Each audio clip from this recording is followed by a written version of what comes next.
Ladies and gents, our first presenter today, we are very fortunate to have Mr. Corporal Daniel Kieran, VC, here with us today.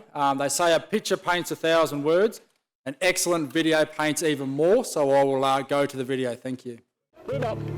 It's August 2010. Corporal Daniel Kieran is on his second deployment in Afghanistan when his patrol is ambushed by the Taliban. They're outnumbered and under heavy fire. Before long, one of his patrol members is shot. With complete disregard for his own safety, Corporal Kieran repeatedly makes himself a target for the Taliban gunmen so medics can treat his wounded friend. I made the decision that I needed to try and draw fire away from the casualty. So I've run across the top of this hill to draw fire away. That's the chopper. His bravery helps the medical team gain access and exposes the enemy's position. And I can definitely say if he hadn't have done what he'd done, one of us definitely would have got hit.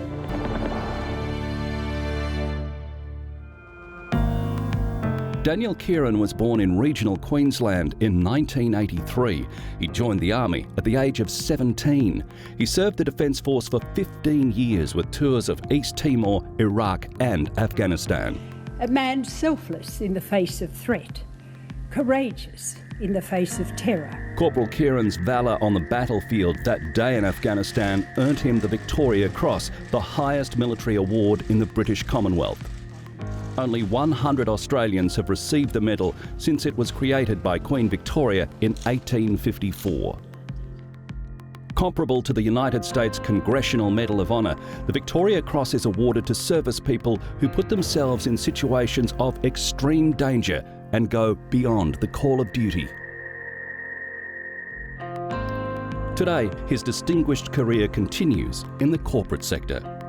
Daniel's a guest reporter with the Seven Network. He's a consultant for Australian Defence Apparel. And he supports numerous not-for-profit organisations. Daniel travels around the world consulting and speaking about leadership, teamwork and decision-making in high-pressure environments. Ladies and gentlemen, please welcome Corporal Daniel Kieran, VC. All right, guys. Thank you. It's all good. Nothing like a corporate video to get you going. Also, nothing like a close-up of a redhead right in your face after lunch. So I got asked actually the other day how you, it's relevant actually, how you breed resilience, right? I said, well, you get two people that love each other, they have a redheaded child, that redheaded child joins defence and gets picked on all their life, and you've bred resilience. So today, look, I'm here to talk about leadership and teamwork and a bit about making decisions in high-pressure environments. I'm going to talk about my personal experiences of working with the United Nations and then supporting the International Coalition Against Terrorism. I say this with absolute certainty. I know right now I would not be alive, I would not be here today talking to you if it wasn't for making some tough decisions, I suppose, as a leader on the ground. But I think more importantly, if it wasn't for my team and my mates being there supporting me during those tough times. Now, I may be biased in saying this, but I've got the mic. I think the things that military, or certainly Australian Defence Force, does exceptionally well is to create and develop those strong, cohesive teams with effective leadership. I think what underpins that, for me, certainly as a combat soldier, is a risk. Now, I know myself when I was in places like Iraq and Afghanistan, outside the wire, doing my job, I often wondered whether or not that next step that I was going to take, as I'm walking along, was that going to be my last? Was I about to step on a landmine? Because I failed to see the disturbed earth there and blow both my legs clean off. Was I about to step on a pressure plate that I'd failed to see and kill not only myself but my entire team? To someone waiting with a rifle, ready to pull that trigger as I took that next step. Without a doubt, those risks certainly forge decisions under pressure and ensure leaders have to make decisions in tough times. Today I'm going to talk about some of those tough times that I've been through. Now, I suppose often people find combat situations exciting or interesting to listen to. My hope is that you can take away some of my experiences today to your workplaces, who knows, to motivate, to inspire yourselves or those around you. But before I get there, I wanted to go back to the start. When I say back to the start, this is me as a kid. That's home. So I was about 13 years old there, that's me and my dad. So I had a very normal upbringing as a kid. I met my dad, I was 13, he'd just been shot. So he was on the run, and got back with my mum, decided to move to a little place called Lowmead. So Lowmead's about 100 kilometres north of Bundaberg. So I pretty much grew up, dirt floors, no mains power, no electricity. I'd often strain my drinking water. My dad said it was protein. The Wrigley's out of it, the mosquito larvae, I used to strain the water to drink water. I remember my dad acquiring some carpet, and I remember laying it over the dirt and rocks. And I remember as a kid with a hammer, I used to go around and bash those sharp rocks back down through the carpet.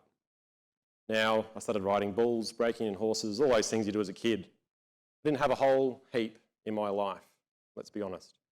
I'd often go without food. It was tough as a kid. But I had someone in my life at that point in time that I looked up to.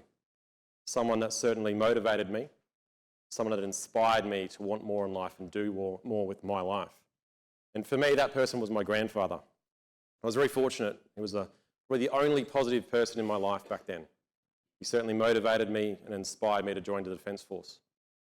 Now, I was very fortunate to spend about probably 2 weeks with my grandfather, Alan Pyburn, on the Maroochydore River. Now, we spoke a lot about the highs and lows a man goes through in the service to his country. As an artillery sergeant in the Second World War, he had a lot of stories to impart on me before I went away for my training. He said 2 things that resonated with me and has stayed with me that's relevant. Well, the first, not so relevant, but he said, "Dan, or grandson, you need to work hard in life and good things will happen." Yeah, sure. A kid growing up in the farm the way I did, working from sun up to sundown, I was no stranger to hard work. The second thing that he said at that point in time was that you need to understand who you are as a person and what you represent. Now, I was a kid of 17. Who you are as a person and what you represent. I had absolutely no idea what he was talking about, straight over my head. Now, we've all been through this system. I would discover what he was talking about during my basic training. We all know the military is great at breaking you down physically, emotionally, so they can build you back up again. For me, I know there's a lot of infantry guys in the room today, but for me, I understood what my grandfather was talking about finally when I was doing my initial employment training at Singleton. It was Taz McGinley. I know probably some of you know Taz McGinley. He's a warrant officer now. He was a section commander back then, but I remember him tasking me to dig a pit. So we're doing digging in operations. So there's probably 2 days without food or sleep, roughly, doing arduous taskings, keep you awake as they do. I remember him tasking me to dig this stupid pit, right? And it was rocky ground, and he'd given me an ET to do it. And I'd just like to say, I've got a bit of a secret talent. Some of you can sing and dance. I can dig holes, right? Probably my upbringing as a kid. So I'm like, sweet, no dramas. I've got an easy task. I probably spent 6 hours digging this pit before he comes up to me at probably midnight. And he said, "Private Kieran, you know what? You've placed that in the wrong position." Now, I know I hadn't placed it in the wrong position, but he informed me that I needed to fill that in and start again. I'm like, okay, yeah, no worries, here we go. So I did. I filled it in and I started again. Sure enough, the sun's coming up. I've been digging this bloody thing all night. And he comes up to me again. He said, "Look, you've placed that in the wrong position again." There's about 3 days, limited food, sleep. It's probably the only time in my life, I'm up to my waist, right, because I'm bloody good at digging. The only time in my life that I've nearly quit and I've nearly given up completely. My grandfather's words came back to me, who you are as a person and what you represent. He was talking about your personal ethos, your core values. I believe they are the building blocks to how each and every one of us should live our lives. Certainly as leaders, having an understanding of who you are as a person and what you represent. How are you supposed to motivate, inspire others around you if you don't know yourself? I won't do any theory, I promise, but there's a whole range of tools out there to understand self. I like to think myself, courage to stand up to act, physical courage to do something. Then there's the moral courage to stand up for what is right, regardless of the perceived opinion. I think in today's society, a far smaller commodity. But understanding self is probably the first step to getting the most out of those around you. Now, for me, I went across to East Timor early on in 2000s, and I learned an important lesson as a young soldier over there. And it was about motivating those around you. Now, for me, I'd like to share it with you. I was over there as a grunt on the ground, humping around. I was probably 70 kilos back then. I know I've put a bit of weight lately, but I was probably 70 kilos back then. I think we were carrying our own body weight up and down hills, all that great stuff that you do. We were tasked to do an overwatch position and Ninox, NVGs, thermal weapon sites, tasked to watch a crossing on the border. And the only place that we could do that happened to be in a rice paddy. Naturally, it had been raining all day, as it does over there. We had noticed holes in the sidewalls, right? So we noticed holes in the sidewalls as we've been walking along. Continued to rain. I remember my mate, Ego, we sat down in the mud, essentially back to back, swinging out a Forrest Gump. And as the water kept on rising, as we're sitting there, scorpions started coming out of these holes, right? Up over our legs, up onto our bodies, up onto our shoulders. Now, Ego got his nickname because he used to flip out a bit, right? So old Ego is having an egg flip and he's going, this is shit, I'm going to swim back to Australia, I've had enough, I'm going to quit. I no longer want to be in the army, this is not for me. Like, oh yeah, typical Ego. But you see, Ego, he's pretty much going down with heat. He'd had a pretty rough run, he was on the machine gun, he wasn't doing too well physically. And I acknowledged that. I remember sitting there in this mud covered in scorpions, raining, and I remember saying two things to him at that point in time, and I had no idea the significance of them at that point in time. But I reminded him that he was part of a team. There was 9 other guys here that were just as unhappy as he was. And I also reminded him that the next day there's a chopper coming to grab us and fly us back, and we'd have a brew and hopefully a good night's sleep. Sure enough, we did our picket, rained all night. The sun comes up in the morning, Ego hasn't tried to swim back to Australia. Choppers come, we get out of there. Now he comes up to me, probably 10 minutes after us getting back to our base, and he thanks me. Now I had absolutely no idea why he was thanking me, and I asked him. And he said to me, you reminded me that I was part of a team, you reminded me what we were here to do. And I was a little bit lost by that, going, well mate, I told you how it was. I said, you've done an exceptional job. I recognise that, I recognised that he'd been doing it tough. But for him, that was enough to find something inside of himself to crack on with the mission to get it done.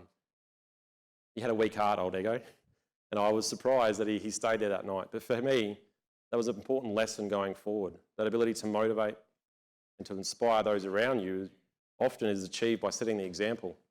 Now, I don't particularly like this saying, but the standards that you walk past are the standards that you accept. Now, I wasn't going to promote any negativity while we're sitting there in the mud covered in scorpions, but for me, saying those positive things to him was an important lesson for me going forward, to understand, to have those conversations with those around you when they're doing it tough, and to not pay them off.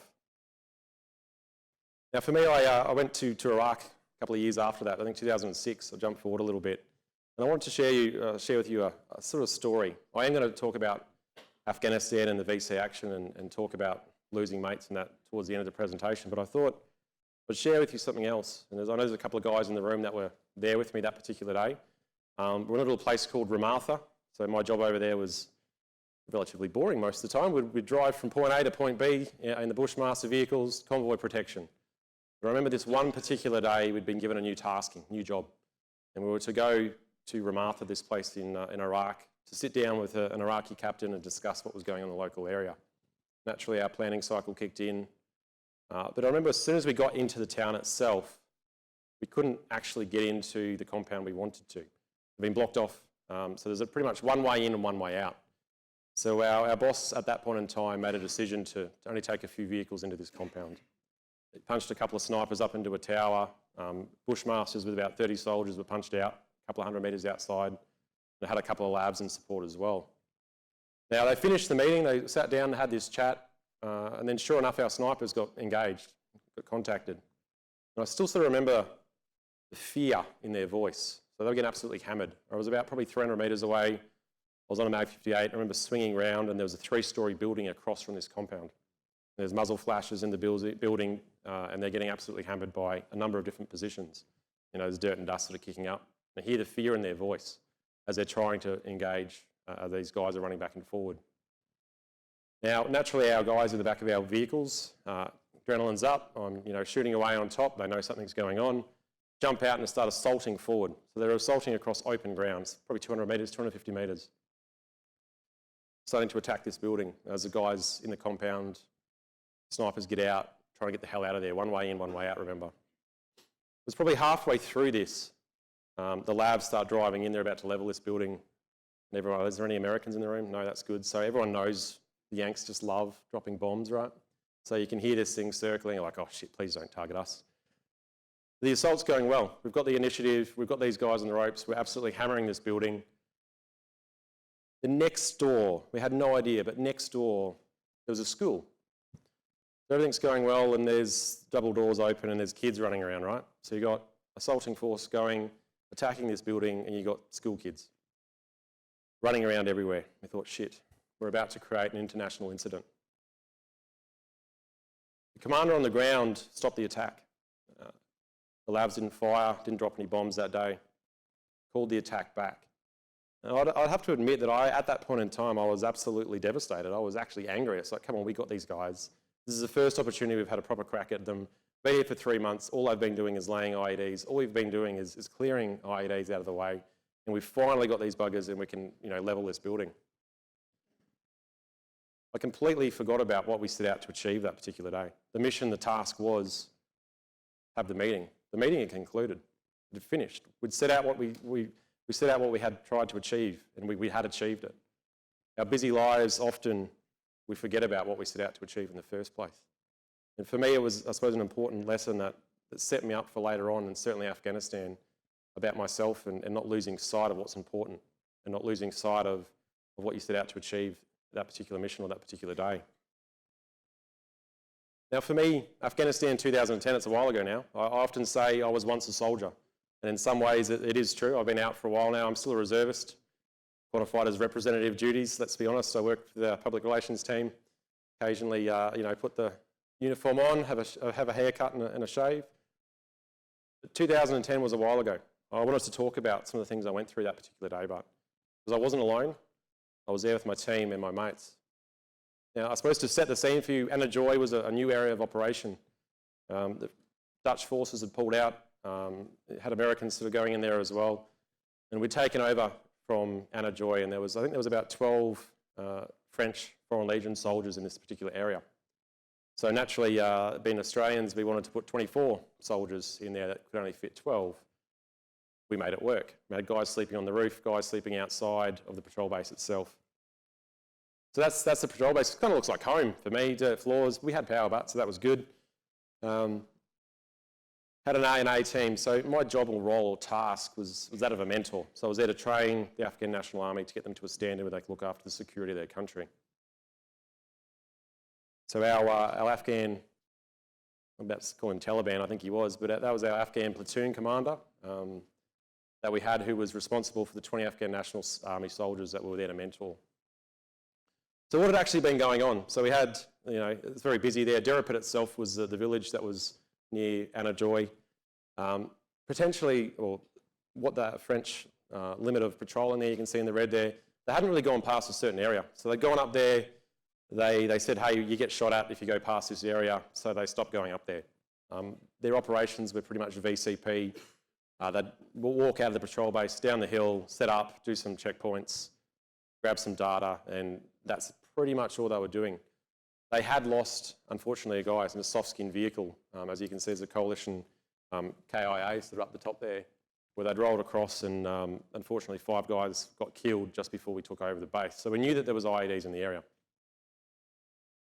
So naturally, Australian troops wanted to go and suss out what was going on, so we took an Australian-only patrol of 20 soldiers into the village itself. This is the 22nd of August 2010. That was roughly the patrol route we went in blue.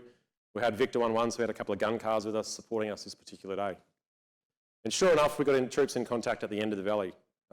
Victor 11 started engaging and sort of neutralised that area, but there was 2 guys there, happened to get the drop on us. They bugged out. We sort of followed up for a bit, but there was no point sort of chasing them up. Move up.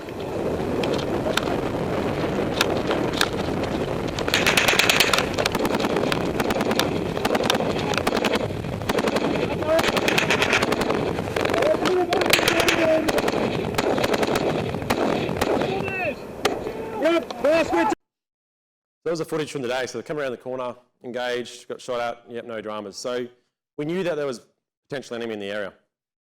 So our mission 2 days later was to go in and conduct a key leader engagement. clearance, KLE, go in, find the oldest bloke in the village, sit down, have a bit of a chat with him, have a chai, have a tea, and also clear the village out. So for that supporting move, we had a number of assets. We had, had Victor 11. We had a platoon come and support us from FOB Hadrian, which was about 18 kilometres away. Had engineers with us. We had artillery guys with us as well. Medics attached to us. And the idea was to go in and search the vehicles in the night before. So we had a couple of gun cars, a couple of PCs there as well. But unfortunately, due to the high metal content in the ground, they couldn't search in. They were getting too many false hits. Sun's going down. They didn't want to search low light, which is silly to do so. So they decided to change the plan at the last minute. So they got probably 3/4 of the way and said, look, this is not achievable. We'll try and do it first light in the next morning. So they managed to do it on the morning of the 24th. Engineers got in there, searched the vehicles into an area of safety. There was no IEDs in that area or deemed relatively clear. What they happened to notice but was droves of women and children. Droves of women and children picking up and leaving the village itself. There was no fighting age males whatsoever. So combat indicator, yep, everyone's picking up, going, okay, here we go, something's about to happen potentially. Now as a leader, as a commander on the ground, your soldiers get a bit nervous going, hang on a minute, there's something about to happen here. There's a combat ender, something's going on. I remember having a very quick chat with my team. I was fortunate enough to be in Afghanistan a couple of years before with the Special Operations Group. And I'd seen it before. I said, look guys, obviously this is a combat indicator. Not always does something kick off. Often, this will happen if they see our numbers or posture, or they may not engage us. Just be aware, be on your toes, be ready for something to happen. Now, our other platoon, 4-3, had come in and it was like a cut-off position up the top. So in a location here, so if anyone tried to run out of the village, they'd be in a position to stop that. Our Golf sort of 1-1, Golf 4-2, which is our ARTI there to call bombs in, and Victor 1-1 are on the hill. We patrolled through the village. And we had a team or a section from 4-3, so another section came and supported us. They're about 500 metres behind. So the idea was, if anything happened, they were far enough out of the contact, they could be a manoeuvre unit if something happened. And sure enough, we got into contact, troops in contact, at the same sort of position that we'd been contacted 2 days before. What are you? Push on the top there.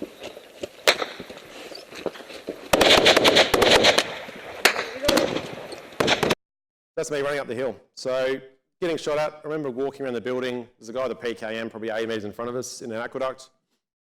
He obviously pulls the trigger, burst of machine gun fire comes down the right-hand side, about 1.5 metres, 2 metres to my left. Strikes the ground, strikes the building. I remember seeing to my front, there's 2 Australian soldiers going into an aqueduct. To my right-hand side, as you saw that hill that I ran up, there was 2 Afghan soldiers, probably 3/4 of the way up that. And then further out to my left-hand side, there was dope crop, probably 6-7 foot high fields. I nearly got killed straight away. Adrenaline was up, I made a poor decision. I remember running up to the top of that hill, and I always jokingly say I've got a big nose. And I do, that's cool, I do, right? But I've used it to good effect that particular day because I've got on my belly, as I've clearly gone way too fast, stood there like an idiot and heard that familiar crack thump of a bullet go past my head as I'm standing on this hill. Because it wasn't just that one person. It turned out that there was several other locations all around the valley there that saw me standing on the hill like an idiot and started shooting at me. So now I've got several other locations, probably 50 Taliban fighters shooting at my location. So I've naturally got back on my belly and crawled back and used my nose as a shovel and got on the radio and spoke to my platoon commander and said, hey boss, this is pretty serious. Up until that point, we'd probably been, engaged 7 times.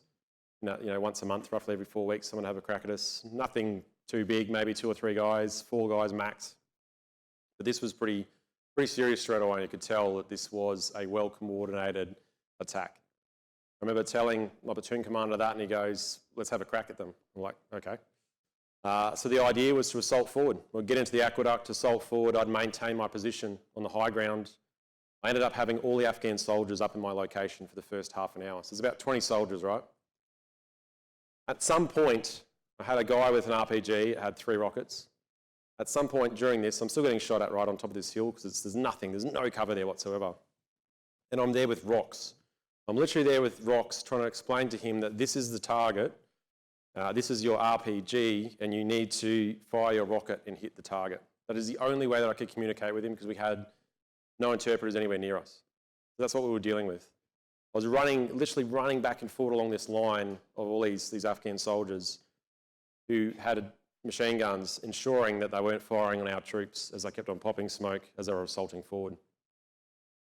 We had that, straight away as well, after nearly getting killed. Somehow, even to this day, I have absolutely no idea, up into a high point, up on the right-hand side here, how someone got up there, but there was someone up there at an elevated position firing down on my location. And I know they were firing down on my location because I could see the trajectory of the round splashing and kicking up around me. So our 4-3, that section was about 500 metres pushed up to my location. Now, because of the IED threat at this point in time in 2010, they decided to do high knees running down an aqueduct. It's summer, it's 40, it's bloody hot over there, it's 40 degrees. They're physically fatigued when they get to our location. They move up, pretty much run up to the same location that I'd initially gone up to. A shell, a 200. A 200. Insurgents hold. A fire. Up. A 100. A fire now.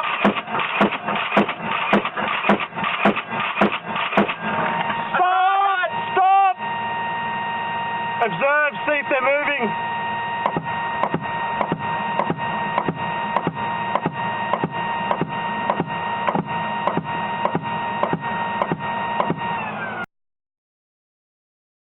So our labs start engaging in targets, Taliban, as they're moving through aqueducts. I remember hearing a scream about this point, which was very unusual, right? So I'm on this hill, got all these Afghan soldiers there. That team had blocked up to my location. I'm looking over to my left-hand side, probably some 50 metres on my left-hand side. I see my mate Jared, who'd been flipped over, so he's on his back in the open. And it wasn't him, he'd been hit. He'd been shot, right? But it wasn't him that screamed, it was someone next to him. Very unusual to hear that. I remember engaging another couple of targets as I saw them, and I looked over again to my left-hand side, probably only 10 seconds later. And here he is on top of this hill, clearly exposed. We'd been flanked, essentially. They were coming around our left-hand side and flanking our position from about 500 metres out. And you can see the bullets strike all around this team. There's about 5 soldiers there. There's an engineer there who was doing CPR on top of the hill. So he's on his knees doing CPR, doing compressions, getting shot at. I remember looking over and seeing that. And as that's happened, another soldier has grabbed his helmet and ripped his helmet down as a burst of machine gun fire went straight through where his chest just was. I remember seeing that and going, shit, we've got labs firing, we've got fixed wing coming in, we've got a couple of Apaches, we've got mortars lined up, and these guys are still attacking us, they are still coming at us. All these soldiers are about to die. That was my thought process at that point in time. That's what I was faced with. I had nothing else available to throw at these guys. I had an Australian gunner at my feet. Wrong slide. I had an Australian gunner at my feet, and I remember coming up with a plan, a course of action. It was clearly a really good plan, right? Because I still remember the look on his face to this day. He's kind of looked up at me and he's gone, "You're going to do what?" But for me, it was an easy decision. So I was faced with 5 or 6 guys about to get killed, or act, or do something. And the only thing that I thought of doing was exposing my position to try and draw enemy fire. There was 2 reasons for that.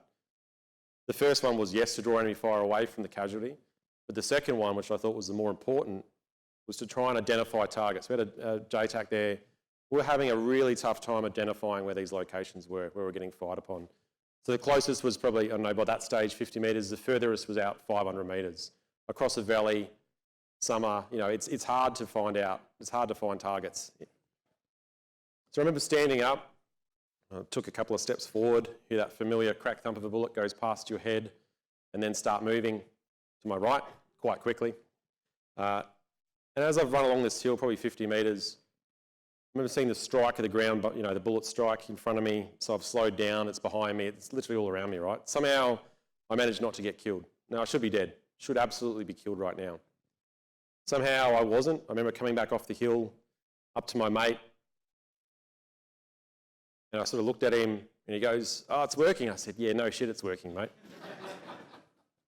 But it was. And at that point in time, as a section commander on the ground, that's probably a very risky thing to do. We've got a casualty already on top of a hill.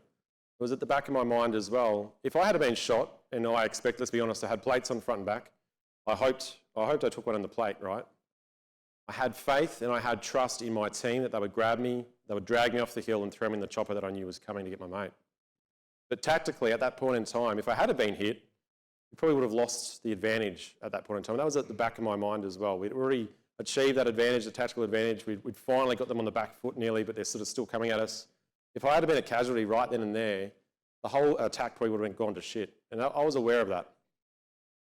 So I went back and did another run and another one. So in total, I did 4 runs drawing enemy fire along or away from the casualty. They managed to drag him off the hill as the helicopters come in.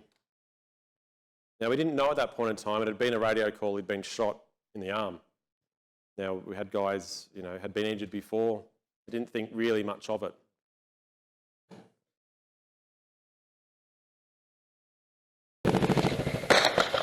Joyce 42 Bravo, correction to grid 5277 13906 5277 13906. More over.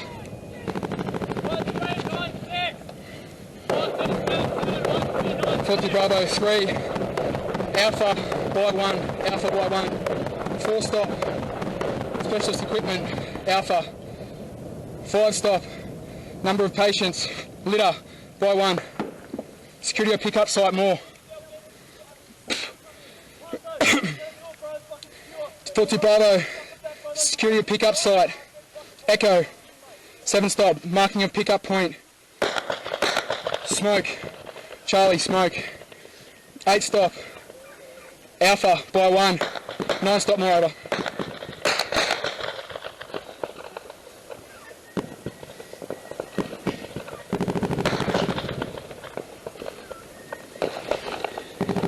Android 42 Bravo 9 stop terrain undulating slope vegetation seen as being able to land 10 stop more.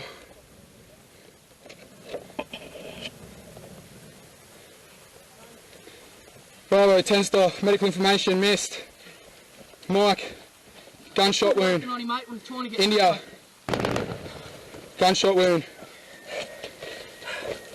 Sierra no wait what does that say? No pulse? No pulse, mate. No violence. 42 Bravo no pulse Sierra no pulse Tango CPR acknowledge over. So the sergeant that was controlling that had dropped his fill on his radio. So he's handed that to a young corporal on the ground. So we had no idea at that point in time until he read that his mate had no pulse. In fact, he'd been killed instantly. So it went through his arm, through his heart, dead, straight away. So we fought for half an hour to get him off the hill, finally got the helicopter in there, got him out of there. So for a young guy to be handed something, had no idea what he was literally reading back to the CP, and then to find out that his mate had just been killed at that point in time, it was quite hard, obviously, for the team to deal with. We realised as we threw him onto the chopper that, in fact, he was gone. But we had a job to do at that point in time. They were still there, they were still attacking us, they were still coming at us. We had to get back into the firefight. Probably lasted for another 2.5 hours. Rightly or wrongly, we got back into it. We got to a point where we couldn't assault forward anymore due to a major obstacle crossing being a creek or a river, and the decision was made to pull out. So we kicked around there for 3 hours, had one of our guys get killed, and then we pulled out. How successful that was on the day, time will tell. It's probably one of the hardest things that I've ever had to do is walk back from that contact site. It was probably 2.5 k's. Walk back to our patrol base, knowing a guy that I'd known for nearly 10 years was gone. He'd been killed that moment, physically and emotionally. So I pretty much pushed myself that hard that I actually needed surgery when I got back to Australia. I didn't tell anyone that. I had compartment syndrome and I needed to be cut open when I got back home as well. Obviously, I wanted to stay. But sitting down when we got back to the patrol base and then talking about what had just happened, showing that emotional intelligence about asking how everyone was doing. Because we knew the next day that we'd have to go back out again. That was the job. 24 hours, 48 hours, we knew we'd be back on patrol. We knew we'd be back out in the same area doing the same thing. That's probably one of the best things that I sort of discovered during this is dealing with things as they happen. What I mean by that is actually physically sitting down and going, hey guys, how are you feeling? I know it's terrible to say that, and there's so many people in uniform, but hey, it's okay to go, hey guys, how are you feeling? We've just lost a guy, we lost a mate. We've got another 4 months in country, 3.5 months in country. We need to deal with anything that's going on right now. Now, no one knows this, but we had one guy there that didn't want to talk, didn't want to open up about it. 2 weeks later, that guy who was who was someone within that patrol sat down on patrol. So another 2 weeks after sitting down and dealing with it and talking about emotions and talking about how we're going to deal with this situation, because we knew when I say situation is deal with a loss. 2 weeks later, this guy sat down on patrol. He wasn't doing so well because he didn't choose to participate. He wasn't around his mates. He segregated himself from everyone else. From there, that individual now has, let's just say he's got PTSD from that issue. He's never been the same again. But the importance of looking after your soldiers, the importance of getting to the opportunity to have a chat with them when situations like that happen, to sit down and actually ask those questions. I know a lot of other units didn't do that, or other when dealing with trauma and loss, and just go, "Oh, she'll be right," and let it go. Personally, that's the wrong approach, and I've seen that through so many other people having issues of not dealing with what happened at that point in time. But from there, we stayed in country for another number of months, and then came back to Australia.